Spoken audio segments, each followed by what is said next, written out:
हरे कृष्णा, जय जगन्नाथ। आत्मेंद्रिय प्रीति वांछा तारे बोले कामा, कृष्णेंद्रिय प्रीति इच्छा धारे प्रेमा नामा। स्वयं की इंद्रियों को तृप्त करने की इच्छा काम वासना होता है, लेकिन भगवान कृष्ण की इंद्रियों को प्रसन्न करने की इच्छा प्रेम होता है। तो आत्मेंद्रिय प्रीति वांछा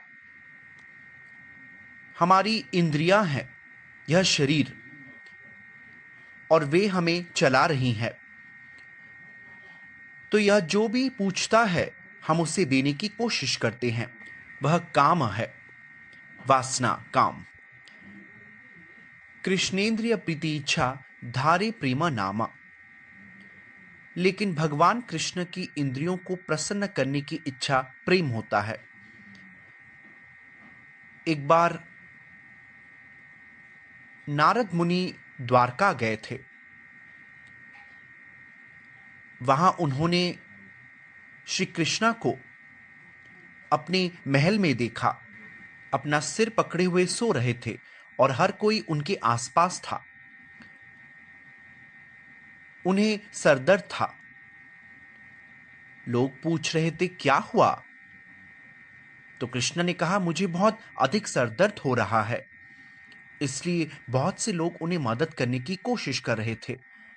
तो नारद मुनि ने पूछा इसका उपाय क्या है? कृष्णा, आप मुझे कृपया बताएं। तो कृष्णा ने कहा अगर कोई व्यक्ति, कोई भक्त, अगर मेरा भक्त अपने पैर की धूल लेकर मेरे सिर पर रख दे तो मेरा सरदर्द कम हो जाएगा, वह उपाय है। तो नारद मुनि ने इस कार्यभार को संभाला। कृष्ण को सरदर्द है और इसका कोई उपाय है। मैं स्वयं उस भक्त को ढूंढता हूं जो दे सकता है। इसलिए उन्होंने कई भक्तों को ढूंढने की कोशिश की। वह कई मंदिर गए, उनसे पूछा क्या आप कृष्णा नारायण के भक्त हैं?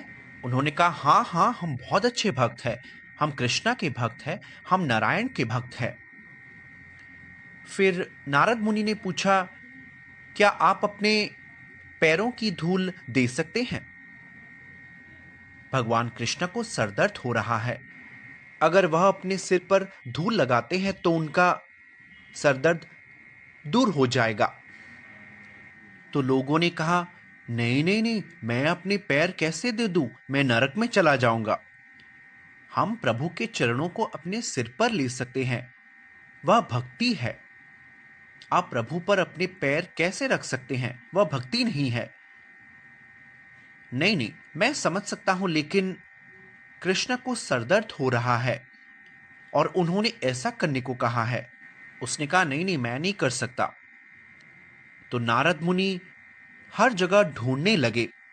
वह एक जगह से दूसरी जगह गए और अंत में वृंदावन पहुंचे। वृंदावन पहुंचकर उन्होंने गोपियों से मुलाकात की। उन्होंने राधा रानी और अन्य गोपियों से मुलाकात की। तो उन्होंने कहा कृष्णा को सरदर्द हो रहा है। तो सबने कहा कृष्णा को सरदर्द, सब चलते हैं उनकी मदद करते हैं। तो नारद मुनि ने कहा नहीं नहीं, इसका उपाय है, उपाय बहुत सरल है। उन्होंने कहा कि कृष्णा चाहते हैं कि उनके भक्त उनके सिर पर धूल डाल दे और फिर उनका सरदर्द कम हो जाएगा। उन्होंने कहा हाँ हाँ, ले लो। वे तो गांव की लड़कियां थी, वे खेतों में घूम रहे थे, उनके लिए धूल लेना मुश्किल नहीं है। वे थोड़ा लेकर अपने सिर पर रख सकते हैं, बहुत आसान है। तो नारद मुनि ने फिर पूछा क्या आप जानते हैं आप किसे धूल दे रहे हैं? वह भगवान, सर्वोच्च भगवान नारायण है। यदि आप धूल देते हैं तो आप नरक में जाएंगे। तो उन्होंने कहा पहले आप जाइए, आप पहले जाकर धूल लेकर कृष्णा के सरदर्द को ठीक करें, हम नरक जाने को तैयार हैं। ऐसा इसलिए क्योंकि हमारे लिए कृष्णा का इलाज, उनकी खुशी हमारे नरक में जाने से ज्यादा महत्वपूर्ण है। वह खुश है तो हम खुश, यदि वह दुखी है तो हम और अधिक दुखी। देखिए, कृष्ण के प्रति उनका प्रेम वह वास्तविक प्रेम है। कृष्णेंद्रिय प्रीति इच्छा, उनका प्रेम केवल कृष्ण को संतुष्ट करने के लिए था। आमतौर पर जब एक युवा लड़का और लड़की एक दूसरे से मिलते हैं और एक दूसरे से प्रेम की बात करते हैं, ओ मैं तुमसे प्यार करता हूं, हम भी तुमसे बहुत प्यार करते हैं, तुम्हें क्या पसंद है, मुझे विशेष आइसक्रीम पसंद है, कौन सा स्वाद पसंद है, ओ वही स्वाद मुझे भी पसंद है, तो हम दोनों की बहुत अच्छी समझ है। या हमें एक जैसा संगीत पसंद है, या हमें एक जैसा उपन्यास पढ़ना पसंद है, या हमारी एक जैसी भावना है। मुझे लगता है हमें एक साथ अपने जीवन को अच्छी तरह से आगे बढ़ाना चाहिए। इसलिए वस्तु मंच में भी तो प्लूटो जैसे कुछ दार्शनिक वे कुछ प्लूटोनिक प्रेम कहते हैं। यह भी एक कल्पना है। शुद्ध प्रेम जैसा कुछ भी नहीं है एक लड़का लड़की के बीच, जब तक वे एक जिम्मेदारी नहीं लेते हैं और प्रभु के साथ संबंध जोड़कर वे सच्चे संबंध जोड़ सकते हैं। आध्यात्मिक जीवन में कैसे आगे बढ़ें, कृष्ण को केंद्र बनाकर, और उनके बच्चे होते हैं और वह कृष्ण के प्रति प्रेम है। पति पत्नी में उचित समझ है, यही एक दूसरे के लिए वास्तविक स्नेह भी है। मानवता के इतिहास में कुछ महान तथाकथित या प्रेम के प्रशंसक है और वे सबसे बड़े प्रेमी होने का दावा करते हैं। वे एक साथ आए और मरने के लिए तैयार थे, या कुछ लोग एक दूसरे के लिए भी मर गए क्योंकि वे एक दूसरे को कभी नहीं छोड़ सकते। यदि आप देखें, बहुत सारे उपन्यास, कुछ ऐतिहासिक घटनाएं हैं जहां वे एक दूसरे के लिए मर गए हैं। तो क्या यह प्रेम नहीं है? नहीं, वैदिक साहित्य इसे प्रेम नहीं कहता। पर ऐसा क्यों? क्योंकि शरीर समाप्त हो गया है। जिस क्षण आपका शरीर समाप्त होता है, आप सब कुछ भूल जाते हैं। उसके बाद यदि आप मानव रूप धारण करते हैं तो आप फिर से जन्म लेते हैं और फिर आप किसी अन्य परिवार में जन्म ले सकते हैं। आपका प्रेमी किसी और परिवार में जन्म ले सकता है। क्या गारंटी है कि आप एक दूसरे से मिल सकते हैं? मान लीजिए आप मिलते हैं तो आपको एक दूसरे को पहचानना होगा। अगर आप पहचानते हैं, फिर से आपको शिक्षा प्राप्त करनी है, फिर से कमाना होगा, आपको एक व्यवसाय बनना पड़ेगा या आपके पास एक सफल व्यवसाय होना चाहिए। आप हर चीज का ध्यान रखते हैं, फिर आप एक दूसरे से मिलते हैं। मान ले आप फिर से प्रेम करने लगे, तब क्या होगा? आपको शादी करनी है। और शादी के बाद आप कब तक कहेंगे मैं प्रेम करता हूं, तुम मुझसे प्रेम करते हो? प्रेम के बाद क्या है? आपके बच्चे पैदा होंगे, फिर आपको उन्हें स्कूल ले जाना होगा। फिर वही प्रेम जब कॉलेज के लड़के और लड़की के रूप में था, अब आप एक शादीशुदा माँ और पिता है। आप उस तरह का प्रेम नहीं कर सकते। आपकी अलग अलग जिम्मेदारियां हैं।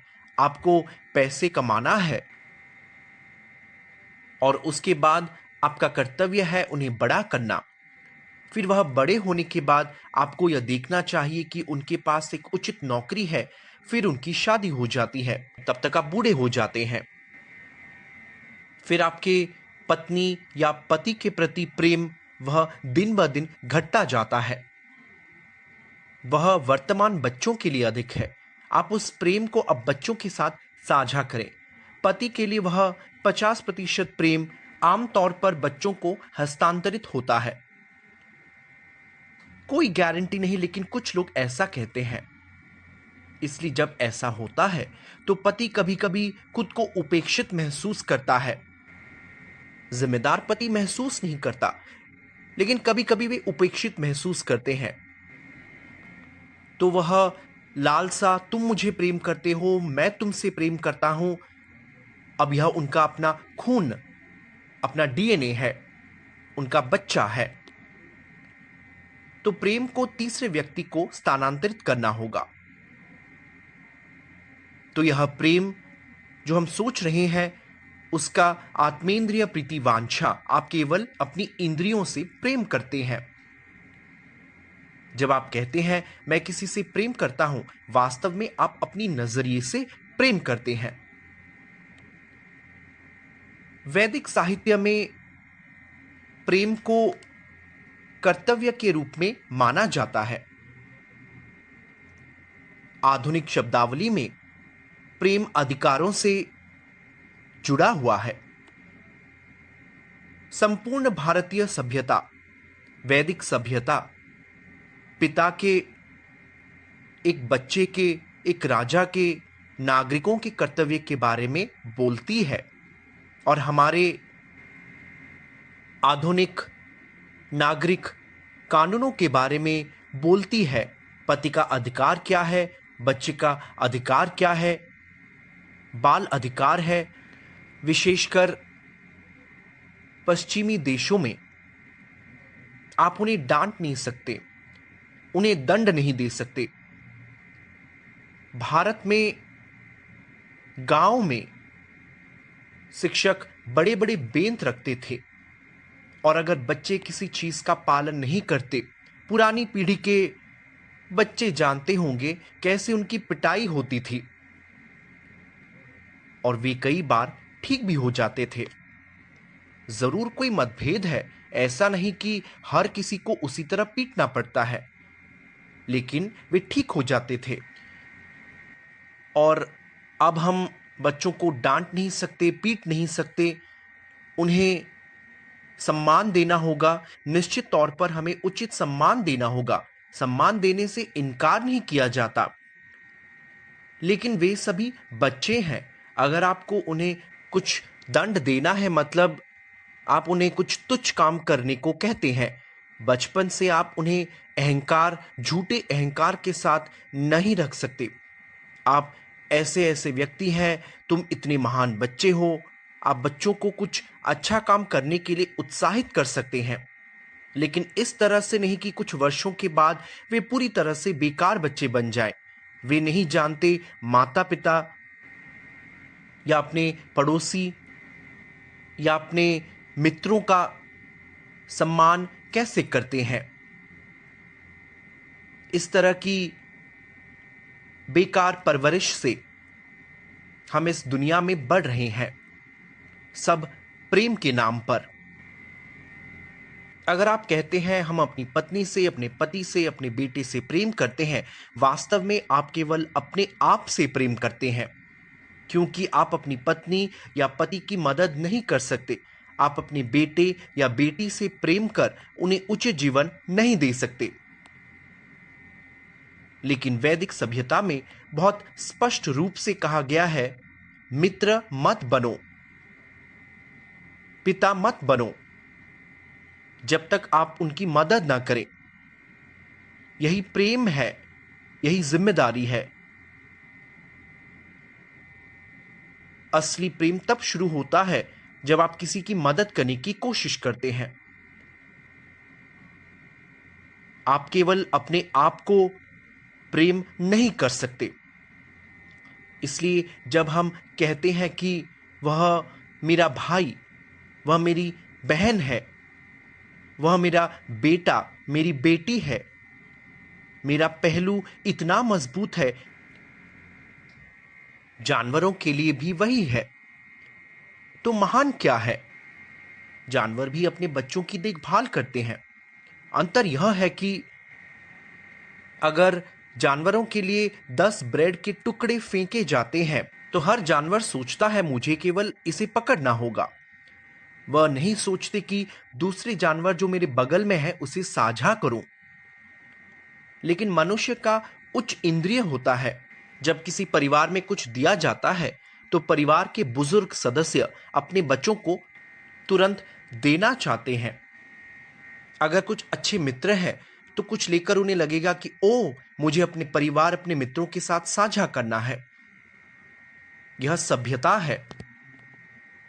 हमारे वैज्ञानिक प्रौद्योगिकी औद्योगिकी क्रांति में उन्नति कर रहे हैं।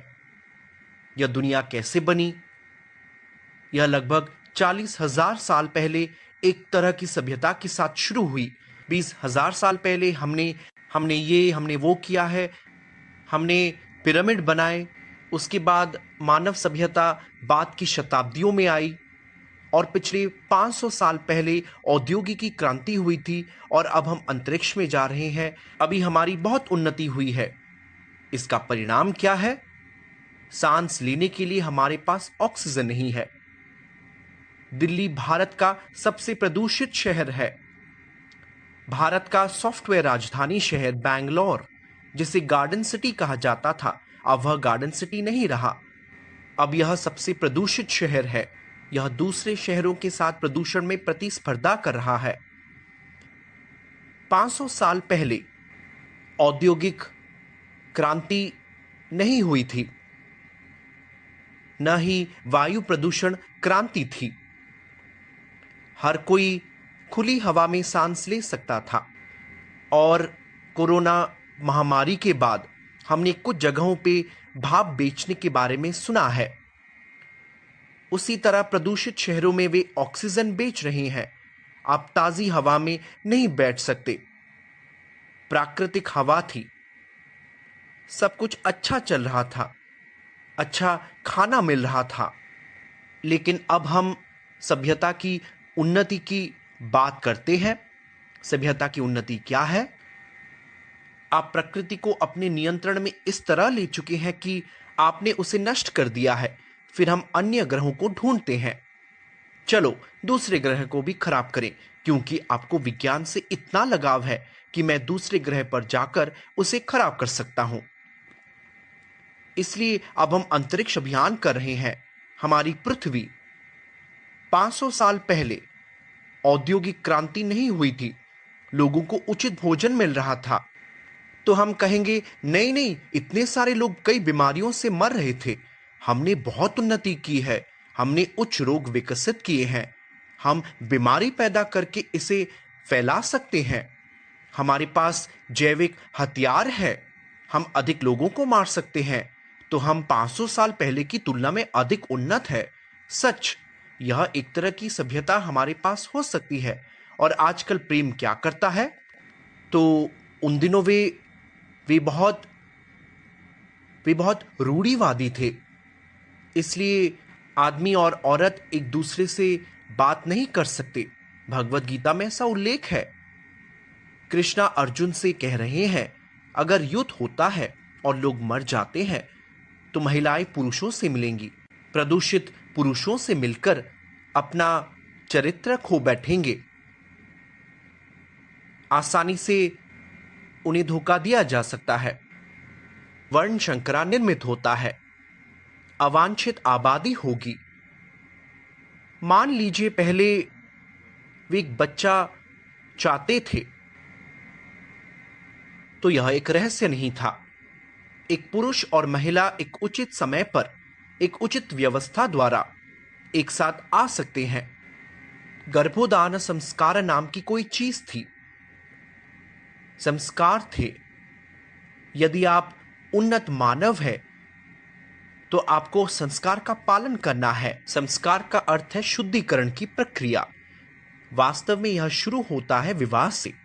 विवाह के बाद गर्भोदान संस्कारा होता है, अर्थात बच्चे पैदा करने के लिए पुरुष और महिला एक साथ आते हैं। यह एक रहस्य नहीं है। उनके पास उचित चेतना है।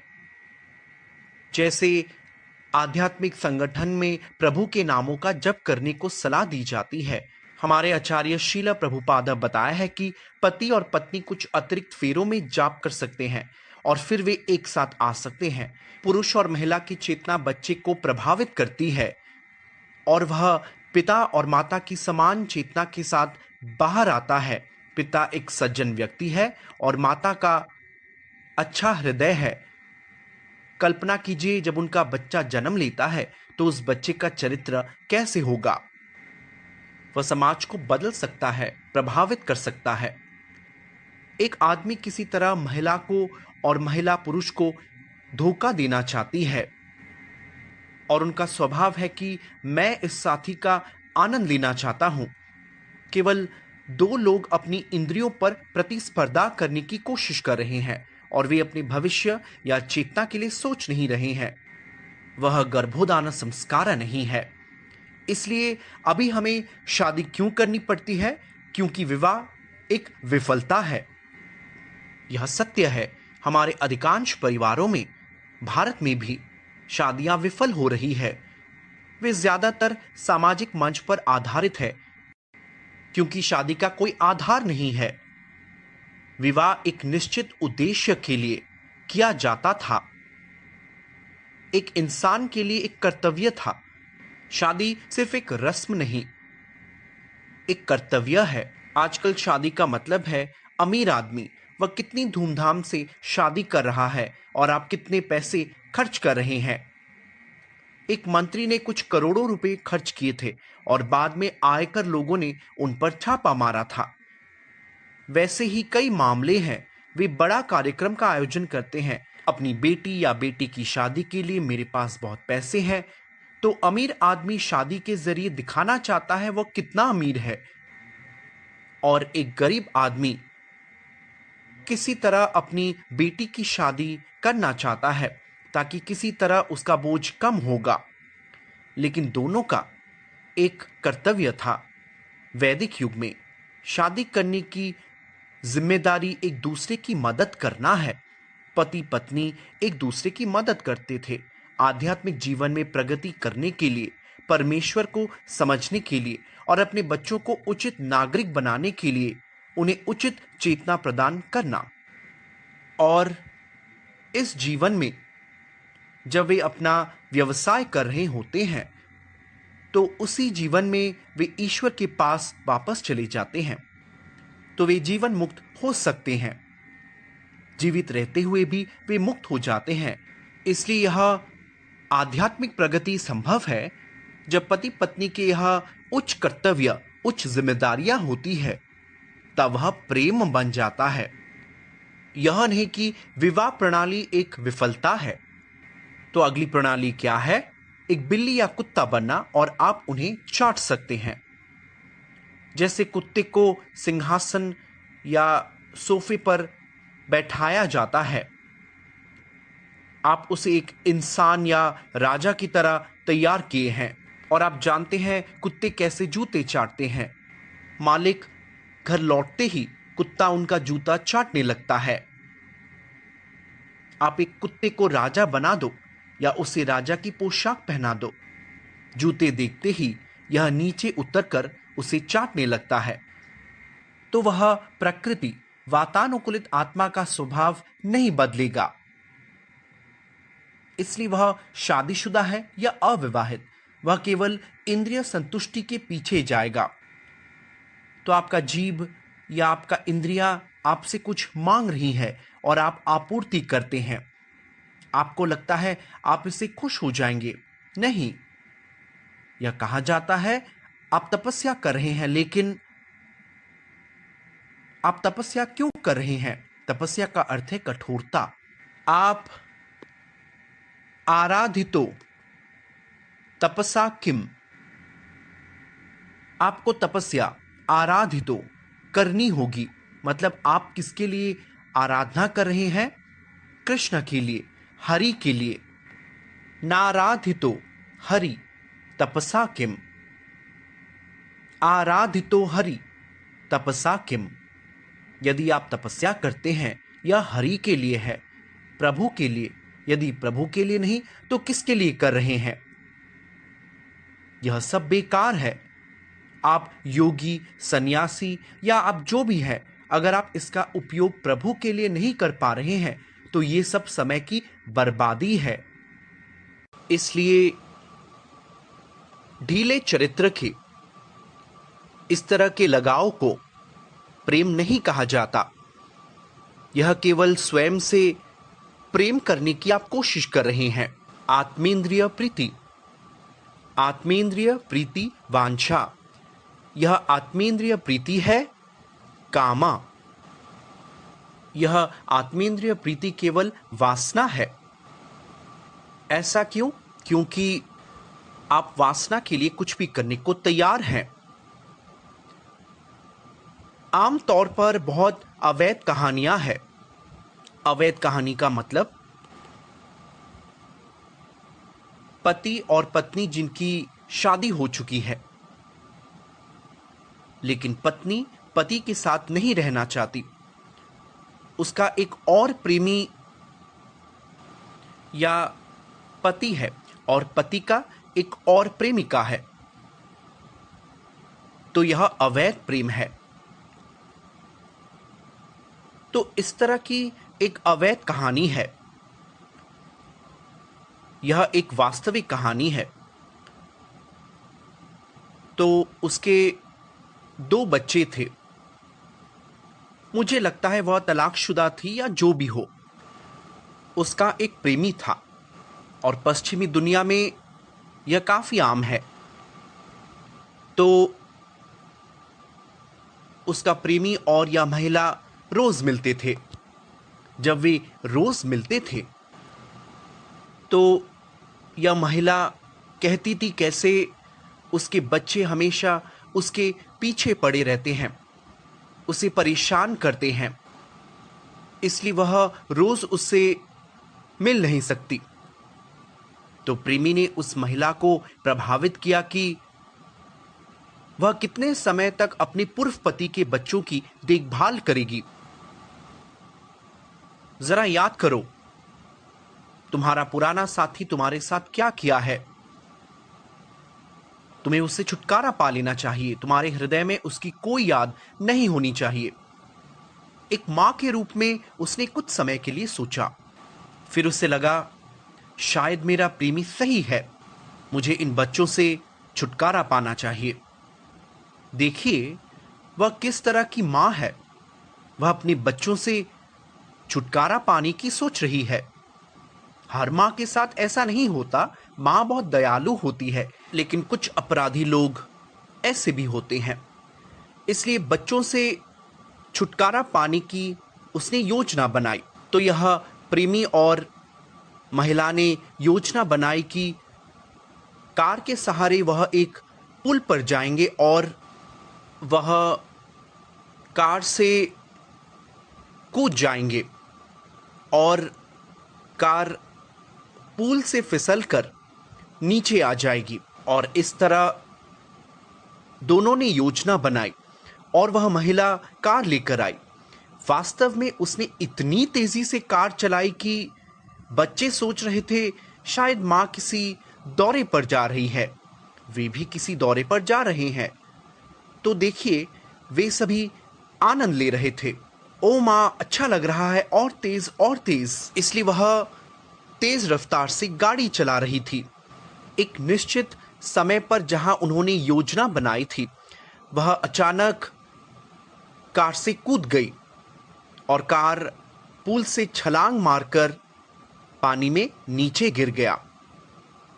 योजना ऐसे बनाई गई थी कि वह दरवाजा बंद करके वह कूद गई।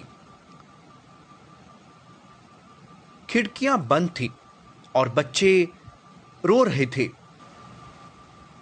मां, वे रो रहे थे, मां। और पानी वह बह रही थी। पानी कार के अंदर चला गया। Block block block block block block block block block. और कार को अंदर जाते देख उसने कहा, आह, मेरा काम पूरा हो गया। मेरे प्रेमी ने जो बताया वो मैंने कर दिया। तो प्रेम कहां है? क्या इसी को प्रेम कहते हैं? यह प्रेम केवल अपने लिए अपने प्रेमी के लिए है। आधुनिक दिन कहता है नहीं, यह वास्तविक समस्या नहीं है, क्योंकि आप ऐसे चीज के बारे में बात कर रहे हैं जो समाज को प्रभावित कर रही है। क्योंकि वे बड़े हो गए हैं, उन्होंने हत्या की है, मतलब उन्होंने अपराध किया है। लेकिन गर्भ में बच्चे की हत्या करने में क्या गलत है? बच्चे की कोई चेतना नहीं है, यह सिर्फ एक ट्यूमर है, अंदर एक ट्यूमर है। आपके भीतर एक ट्यूमर को मारना कोई पाप नहीं है। आपके सिर पर कुछ ट्यूमर है, सिर या आपके हाथ, तो आप हटा दें। आपके पेट में कुछ मिलता है तो आप इसे हटा देते हैं, कोई पाप नहीं है। इसलिए जब हमारे आचार्य श्रीला प्रभुपाद ने यह सुना, उन्होंने कहा कि ये सभी मूर्ख और बदमाश है जो अपनी इंद्रिय संतुष्टि के लिए कुछ भी करने के लिए तैयार हैं। वे किसी की भी हत्या कर सकते हैं, यहां तक कि गर्भ में बच्चा भी। मां ही अपने गर्भ में शिशु की रक्षा करती है। कल्पना कीजिए यदि मां एक हत्यारा बन जाए तो फिर हमारी सुरक्षा कौन करेगा? मां इतनी महान है कि वह बच्चे की रक्षा करती है। भारत में बाढ़ के दौरान ऐसी घटनाएं होती है कि मां अपने बच्चे को पानी में पकड़े हुए ले जाती है और मां पानी के अंदर थी। पानी के अंदर चलते चलते पानी ऊपर ही ऊपर बढ़ता जाता है। उसने अपने बच्चे को ऊपर पकड़ा है और किसी तरह बच्चा बच गया और मां की मृत्यु हो गई। अनेक खबर की कटिंग है कैसे मां ने बहुत तबाही के दौरान बच्चे को बचाया है। विनाशकारी अनुभव हमने बहुत से बार देखा है। इन मामलों में मां वास्तव में अपने बच्चे के लिए अपनी जान भी दे देती है। सिर्फ भारत में ही नहीं, दुनिया के किसी भी हिस्से में ऐसा होता है। मां वास्तव में अपने बच्चों के लिए सबसे अच्छा चाहती है। मैं कुछ घटनाओं को उद्धृत कर रहा हूं जहां वे अपने बारे में बहुत लालची या स्वार्थी हो गए हैं। यह सभी माओं के साथ नहीं होता। मां तो महान है, लेकिन आप देखें, मां महान है, लेकिन हम सभी अब शिक्षित हैं। आप अभी इतने शिक्षित हैं कि शिक्षा से हम सीखते हैं कि एक दूसरे को डेट करना कोई गलत नहीं है, यह सब उन्नति है। हम किसी को भी प्रेम कर सकते हैं। प्रेम का मतलब आप दूसरे व्यक्ति के साथ यौन संबंध से एक बच्चा पैदा करते हैं और यह एक परेशानी है। तो भ्रूण जो विकसित नहीं होते हैं, नालियों में पड़ा होता है और यह एक बड़ा व्यवसाय बन गया है। गर्भपात का व्यवसाय बहुत बड़ा व्यवसाय है। तो आधुनिक युग, वैदिक साहित्य में, हमारी संस्कृति में हमें जो सिखाया गया है कि अपनी इंद्रियों को नियंत्रित करना होगा, यह सोचने के लिए नहीं कि ओ मैं प्रतिबंधित हूं। नहीं, स्वयं को प्रतिबंधित नहीं करना है। वैदिक सभ्यता कभी नहीं कहती कि आपका इंद्रिय संतुष्ट नहीं होनी चाहिए। वंशज उद्देश्य से यौन जीवन को वैदिक सभ्यता में अनुमति दी जाती है। अच्छे बच्चे पैदा करने के लिए उसकी अनुमति है। कोई नहीं कहता कि पति पत्नी के बीच स्नेह नहीं होना चाहिए। वैदिक सभ्यता वास्तव में पत्नी को उसके पति के प्रति लगाव रखने के लिए प्रोत्साहित करती है और इस तरह वे एक दूसरे से शादी करते थे। अभी बाल विवाह जो इस भौतिक दुनिया में लागू किया गया था, अब जो भी नीति लाते हैं उसका उद्देश्य कुछ समय के बाद खो जाता है।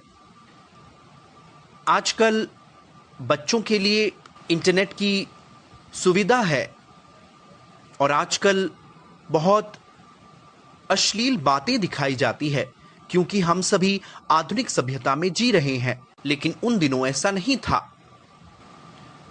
यह विचार था जब वे केवल किशोर थे। यौवन के बाद किशोरावस्था के दौरान लड़की शादी करती थी और उसका पहला साथी, जीवन में उसका पहला साथी उसका पति होता है, और उसी पल वे एक दूसरे के पास आते ही उनके हृदय के भीतर इस तरह की कठोर गांठ बंधी होती है। वह स्नेह, वह प्रेम, भले ही वे पूरी जिंदगी लड़ रहे हों, वे एक दूसरे को कभी नहीं भूलेंगे। इसलिए उन दिनों यही उद्देश्य था कि वे युवावस्था के बाद ही शादी कर लेते थे। असली उद्देश्य हमेशा खो जाता है। आजकल शादी का मतलब यह केवल एक अनुबंध है। भागवतम और अन्य पुराणों में उल्लेख है कि कैसे विवाह एक अनुबंध बन जाएगा और पोशाक के द्वारा आप एक डॉक्टर, गृहस्थ या आध्यात्मवादी के रूप में पहचाने जाएंगे। यह केवल बाहरी अनुभव है, आंतरिक नहीं। और बाल उगने से आप सोचेंगे कि आप सुंदर है। लावण्यम केशधारणम, इसलिए सुंदरता केवल लंबे बालों पर आधारित है। कभी कभी पश्चिमी देशों में वे श्रील प्रभुपाद से पूछते थे कि आपका सिर मुंडा हुआ क्यों है, तो वह कहते थे कि ऐसे होने पर दिमाग शांत रहता है। हमें अपनी सुंदरता या अपनी हेयर स्टाइल के लिए चिंता नहीं करनी पड़ती। इसलिए हमें सोचना नहीं पड़ता कि ओ मैं सुंदर हूँ। एक साधु या आध्यात्मिक पालनकर्ता के रूप में इस बारे में चिंता नहीं करनी पड़ती कि मैं किस तरह की दाढ़ी या मूंछ रखूं। इसलिए बेहतर होगा इसे काट दो। साफ रहो। वैदिक सभ्यता में यह स्वच्छता का संकेत है। आप सफाई करो। केवल ऋषियों के लिए जो जंगल में रहते हैं, वे अपने बालों को उलझा दिया है और उन्होंने किसी सामाजिक जीवन की परवाह नहीं की है। बड़ी दाढ़ी और बड़े बाल जैसे नहीं। और हम एक बड़ा व्यवसाय कर रहे हैं कि हम एक महान आध्यात्मवादी हैं और उसके जैसा। यह इस तरह का व्यवसाय नहीं था। ऐसा नहीं कि बालों के साथ हर कोई व्यवसायी है या मुंडा हुआ सिर वाले सभी लोग महान पारलौकिक है। इसका मतलब यह नहीं है। विचार यह है कि कलयुग में, इस युग में लावण्यम केश धारणम मतलब आप बाल बढ़ाकर सोचते हैं कि यह सुंदर है। हर चीज एक अनुबंध है, सब कुछ वैसा ही बना है। तो असली प्रेम मेरी इंद्रियों के लिए है। वास्तविक प्रेम दूसरे व्यक्ति के लिए नहीं। यह किसी की मदद करने के लिए नहीं है। वैदिक जीवन में प्रत्येक छोटे पहलू का एक अर्थ था।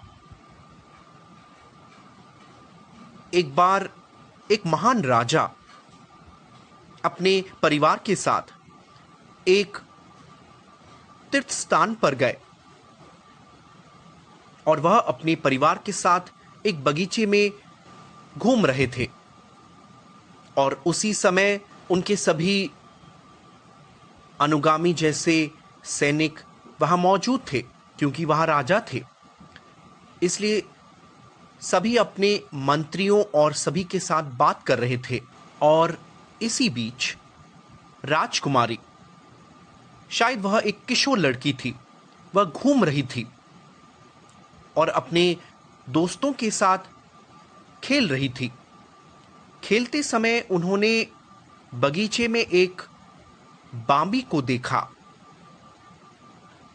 और बांबी में उन्होंने कुछ चमकते हुए कीड़ा देखा। उस बांबी के भीतर चमकते दो रोशनी को देखा और बच्चे बहुत उत्सुक होते हैं। तो उसने क्या किया, उसने पास में कुछ छड़ी देखी और उसने उस बांबी की ओर दिखाया और फिर छड़ी भीतर लेते ही खून निकलने लगा। वास्तव में एक ऋषि अंदर ध्यान कर रहे थे और यह लड़की अनजाने में उन्हें परेशान किया था, तो खून निकला। तो तत्काल प्रतिक्रिया हुई। सभी राजा सैनिकों ने कुछ शारीरिक लक्षण, शारीरिक प्रतिक्रियाएं महसूस की, क्योंकि वह एक ऋषि थे जो ध्यान कर रहे थे। और राजा को पता चला कि वहां कुछ हुआ है, कुछ अपराध किसी महान व्यक्तित्व के साथ, और प्रकृति दिखा रही है कि यहां कुछ प्रतिक्रिया है। इसलिए वे सभी भागे। राजा को पता चला कि उनकी बेटी ने कुछ किया है। वह वृद्ध ऋषि बहुत क्रोधित थे। तो राजा ने उनसे क्षमा मांगी। तो ऋषि ने पूछा कि आपकी बेटी की शादी हो गई है? राजा को पता चला कि यह ऋषि बहुत क्रोधित है, उसे शांत कैसे करें, उन्हें अब सहायता चाहिए। इसलिए उन्होंने अपनी बेटी की शादी ऋषि से कर दी, इसी डर से कि कहीं उनके परिवार बेटी को कुछ अभिशाप ना मिले। अपनी बेटी को बचाने के लिए उनसे शादी करवा दी और वह चले गए। तो यह लड़की बहुत विश्वास के साथ पीड़ा को सहन करके अपने पति ऋषि को जंगल में सेवा की। हालांकि वह एक राजकुमारी थी, उसने उस ऋषि को पति के रूप में स्वीकार किया। वह नहीं सोच रही थी, ओ मैं इस परिस्थिति में फंस गई हूं, क्या होगा। जब ऋषि ने देखा कि उनकी पत्नी बहुत सुंदर है और उनके लिए बहुत मेहनत कर रही थी, तो उन्होंने देखा कि यह शरीर इस राजकुमारी के लिए उपयुक्त या आकर्षक नहीं है, वह एक रानी बन सकती थी। इसलिए उन्होंने अच्छा शरीर प्राप्त करने के लिए सोचा। वैसे भी उपचार के बाद इस शरीर को बदला जा सकता है। अक्सर हम उपचार लेते हैं, बॉडी मेकअप और बहुत सारे काम किए जाते हैं। उस समय इससे भी अधिक उन्नत उपचार थे। तो यह ऋषि एक शक्तिशाली ऋषि थे और अश्विनी कुमार थे। अश्विनी कुमार जो इसका इलाज करना जानते थे, वह एक बार इस ऋषि के पास आते हैं, क्योंकि वे बलि में देवता द्वारा साझा किए जाने से वंचित थे।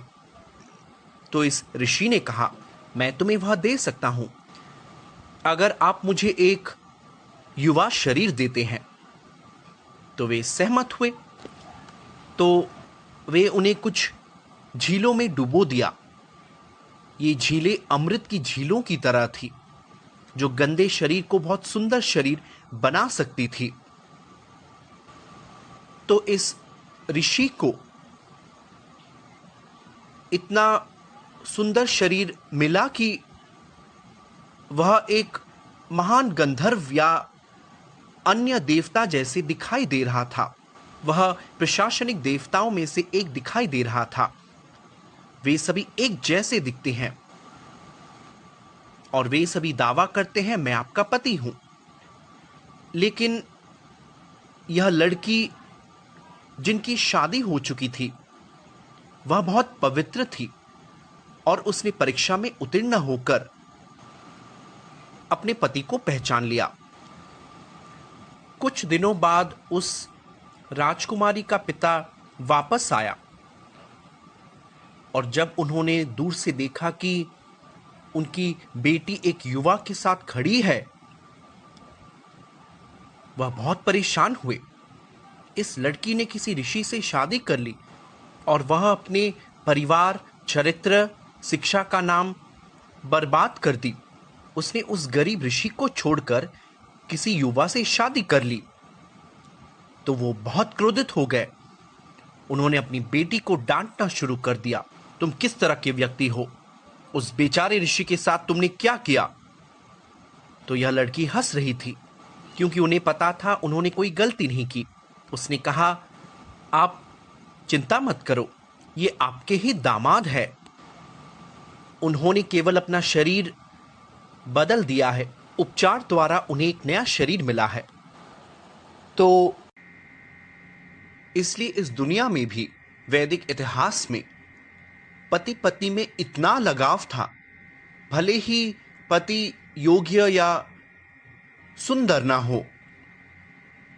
इसलिए वैदिक जीवन में प्रेम आसक्ति के लिए एक उद्देश्य था। भले ही वे पति की सेवा के लिए अपनी इंद्रियों को त्यागते हैं, इसलिए वे महान थे, शक्तिशाली थे। पतिव्रता या पवित्र महिलाओं के साथ लोगों के कई घटनाएं हैं। एक महिला थी जो इतनी शक्तिशाली थी कि वह सूरज को उगने से रोक सकती थी, क्योंकि एक अभिशाप था। वह एक अभिशाप के बारे में जानती थी कि उसका पति सुबह उठते ही मर जाएगा, इसलिए उसने उसे रोक लिया और प्रभु तीनों प्रतिमाओं को आना पड़ा। वह उन पर प्रसन्न हुए। उन्होंने उसके पति को वापस लाने में मदद की ताकि वह फिर से प्रकृति को वैसे ही चला सके।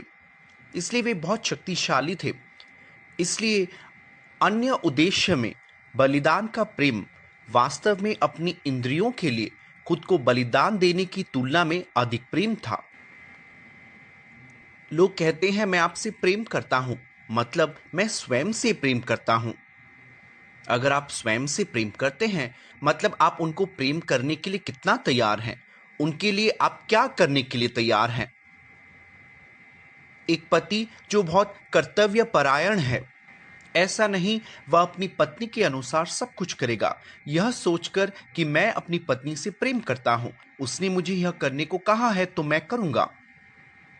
नहीं, एक सही पति जानता है मेरी पत्नी के लिए क्या अच्छा है। उसी तरह एक सही पत्नी जानती है उसके पति के लिए क्या अच्छा है। यदि वह गलत दिशा में जा रहे हैं और वह कह रही है तुम मुझसे प्रेम करते हो, अर्थात तुम मुझे शराब पीना, धूम्रपान करना, तुम्हें मारने का अनुमति दो, उसे अनुमति नहीं देनी चाहिए। यह प्रेम नहीं है। आप शायद अपने पति से भावनात्मक रूप से जुड़ी हुई हैं, लेकिन आप उनकी मदद करनी चाहिए, उन्हें सुधारना चाहिए, यदि आवश्यक हो तो उन्हें अच्छी सजा देनी चाहिए। वह वास्तविक प्रेम है। वह प्रेम नहीं, वह वास्तविक स्नेह है। वह एक मार्ग है प्रेम के लिए। जबकि आधुनिक दिन प्रेम का मतलब है जैसे तुम मेरी पीठ थपथपाओ, मतलब आजकल ओ तुम बहुत अच्छे हो, तुम मेरी पीठ थपथपाओ, ओ तुम भी बहुत अच्छे हो, दोनों बस खुद को थपथपा रहे हैं। तुम मुझे शाबाशी दो, मैं तुम्हें शाबाशी दूंगा, उसके बाद हम अलग हो जाते हैं। हम अलग हो जाते हैं। पहला प्रेमी गया, दूसरा प्रेमी गया, तीसरा प्रेमी गया, दूसरी प्रेमिका गई, 10वीं प्रेमिका गई। वह थी प्रेमिका प्रेमी या पहला विवाह, दूसरा विवाह, तीसरा विवाह। प्रेम कहां है? जबकि कृष्ण चेतना में, वैदिक चेतना में वे क्या कहते हैं? कृष्णा से, नारायण से, राम से, जगन्नाथ से प्रेम का अर्थ क्या है? तो इसका मतलब है बिना कुछ महसूस किए वे बस जाकर अपने जीवन का बलिदान करते हैं। वे किसी और विषय में नहीं सोचते। प्रभु जगन्नाथ के एक बहुत बड़े भक्त थे, बंधु महांती। अपने गांव में कुछ परेशानियों के कारण, बाढ़ या कुछ अन्य प्राकृतिक आपदाओं के कारण गांव में कुछ भोजन नहीं मिल रहा था, तो उन्हें तकलीफ हुई और बंधु महांती को कोई भोजन नहीं मिला और वह गरीबी के शिकार हुए। तो उन्होंने सोचा मैं यहाँ क्या करूँगा, कहीं और चलते हैं। पत्नी ने पूछा आपका कोई रिश्तेदार नहीं है, आप कहाँ जाएंगे? उन्होंने कहा मेरा एक मित्र है, लेकिन हमें बहुत दूर जाना है। वे जगन्नाथपुरी से कई घंटे दूर रहते थे, तो वे जगन्नाथपुरी की ओर चलते हुए आखिरकार पहुंच गए। वे जगन्नाथपुरी मंदिर के दक्षिणी गेट पर पहुंचकर उसके पास प्रतीक्षा कर रहे थे। पत्नी ने कहा हम क्यों इंतजार कर रहे हैं, चलिए आपके मित्र से मिलते हैं। उन्होंने कहा मेरे मित्र के कुछ कार्य हैं, ऐसा लग रहा है, मैं देखकर आता हूं। उन्होंने दक्षिणी गेट से जगन्नाथ मंदिर में प्रवेश किया। उन्होंने जगन्नाथ से प्रार्थना की, जगन्नाथ, आप हो मेरे एकमात्र मित्र, आप जगत बंधु है, आपके अलावा मेरा कोई अन्य मित्र नहीं है, कृपया मेरी रक्षा करें। इसलिए वह अंदर गए और बाहर आ गए। पत्नी ने पूछा, आप अपने मित्र से मिले? उन्होंने कहा, मैं उनसे मिला, लेकिन वहां बहुत भीड़ है, अब हम नहीं जा सकते। तो हम क्या करेंगे? यह भगवान जगन्नाथ की महाप्रसादम पानी है। दक्षिणी द्वार से महाप्रसादम गौशाला से कुछ पानी आ रही है। हम इस मीठे पानी को पीकर बाहर सो जाते हैं। मेरा मित्र मेरी मदद जरूर करेगा। फिर उन्होंने कुछ पानी पिया और वे सो गए। रात में प्रभु ने वास्तव में अपने प्रसादम से भरी एक सुनहरी थाली का इंतजाम किया। यह भक्त सो रहा था। भगवान ने उसे एक साधारण इंसान के रूप में जगाया। वह एक सामान्य इंसान के रूप में आए थे। उसे उठाकर प्रसादम खिलाया और फिर वह गायब हो गए। इसलिए वह अपने परिवार के साथ प्रसादम का आनंद लिया।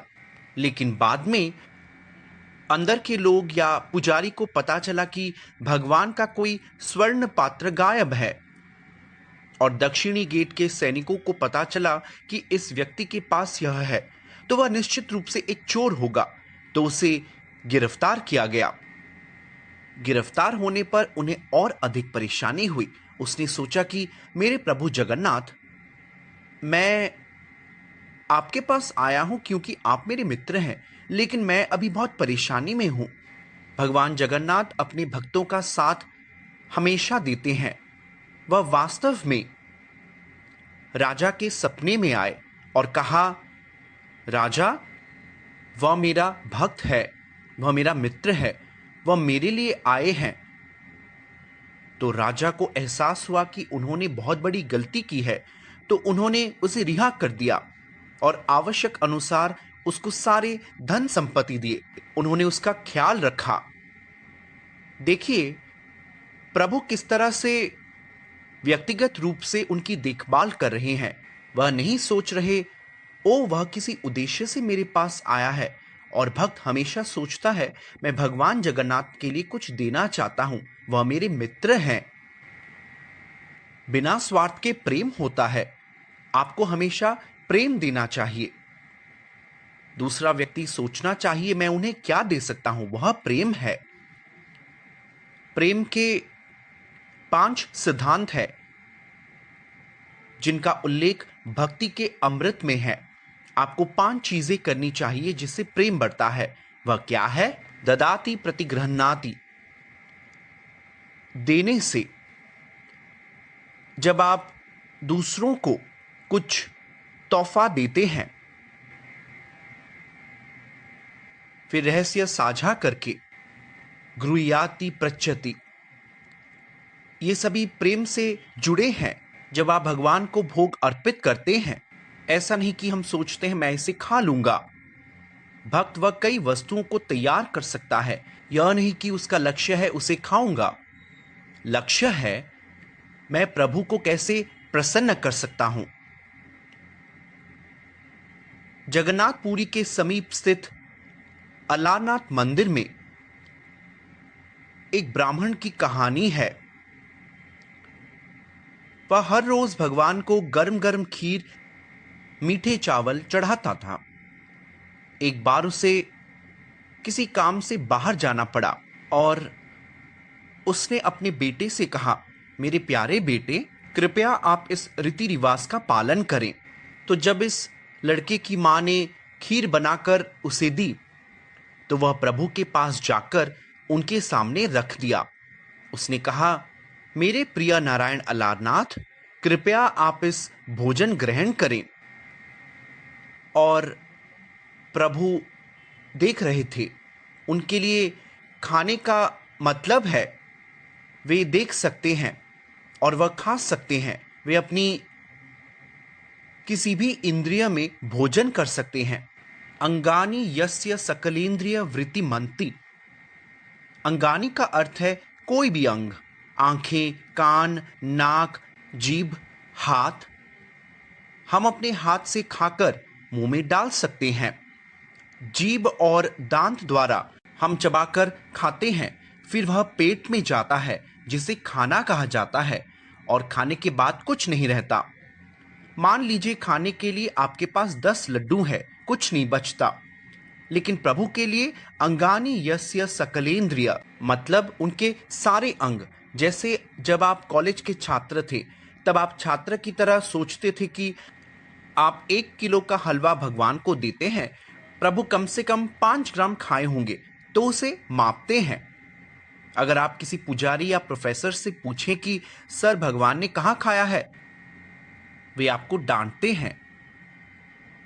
लेकिन वास्तव में वेदों में उल्लेख किया गया है कि भगवान खा सकते हैं, और क्योंकि वह संपूर्ण है, वह उस प्रसाद को खाकर उसे वही रख सकते हैं, अन्यथा उनके भक्त अवशेष कैसे खाएंगे। तो यह छोटा लड़का नहीं जानता, वह प्रभु के सामने रोता है, हे भगवान, मेरे पिता ने मुझसे कहा है आप खाएंगे तो आपको खाना होगा। तो भक्त की मासूमियत से प्रभु बहुत प्रसन्न होते हैं, तो उन्होंने व्यक्तिगत रूप से खाना शुरू किया। प्रसाद देने के बाद मां ने पूछा, प्रसाद कहाँ है? उसने कहा, मां, वास्तव में भगवान ने खाया है। मां ने सोचा, ओ, मेरा बेटा खाना चाहता है, इसलिए ऐसा कह रहा है। तो पहला दिन, दूसरा दिन, तीसरा दिन, एक दिन भी खीर वापस नहीं आ रहा था।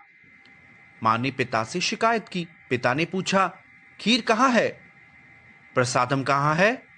उसने कहा, नहीं पिता, वास्तव में भगवान खा रहे हैं। तो पिता एक परीक्षण करना चाहते थे, इसलिए उन्होंने देखा कि क्या हो रहा था।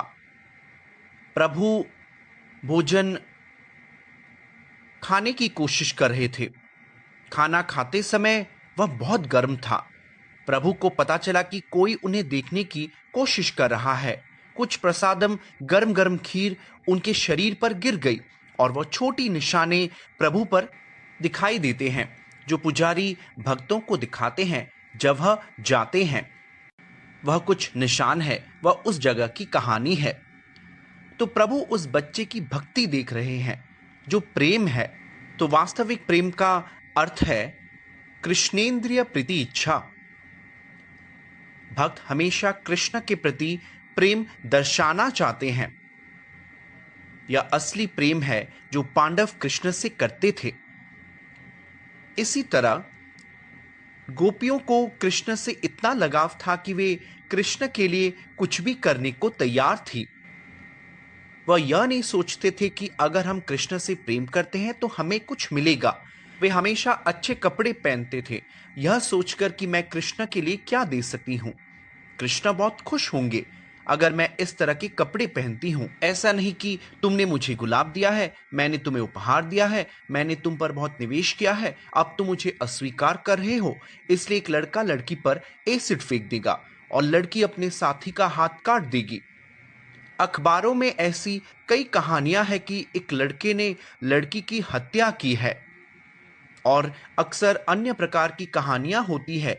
लड़का एक लड़की से शादी करना चाहता था और उसने लड़की से कहा, अब मेरे माता पिता ने शादी की व्यवस्था की है। तो यह लड़की कुछ गुंडों के साथ उस लड़के के हाथ पैर काट दिए, किसी नदी के पास फेंक दिया और वापस आ गए। आजकल इस तरह की हिंसक तथाकथित प्रेम कहानियां चल रही है। यह प्रेम नहीं है। वास्तविक प्रेम वैदिक साहित्य में वर्णित है। आत्मेंद्रिय प्रीति वांछा कामा, कृष्णेंद्रिय प्रीति इच्छा प्रेमा। तो हमें कृष्ण प्रेम के बाद वास्तविक प्रेम के बाद होना चाहिए। अगर वह प्रेम रहा, आपको जीवन में कोई हिला नहीं सकता। धन्यवाद। जय जगन्नाथ।